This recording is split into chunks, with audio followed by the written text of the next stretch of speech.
गोवंश तस्करी प्रकरणी वावी पोलिसांचा दणका. कारसह 2.70 लाखांचा मुद्देमाल जप्त.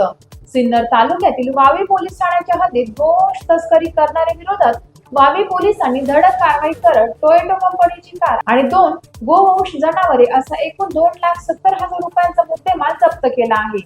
या प्रकरणी अज्ञात आरोपींविरुद्ध गुन्हा दाखल करण्यात आला असून त्यांचा शोध सुरू आहे. पोलिसांनी दिलेल्या माहितीनुसार 26 जून रोजी पहाटे 2:45 पुणे नाशिक महामार्गावरील मनेगाव फाटा परिसरात गस्त घालत असताना एका संशयास्पद वाहन पोलिसांच्या नजरेत पडले.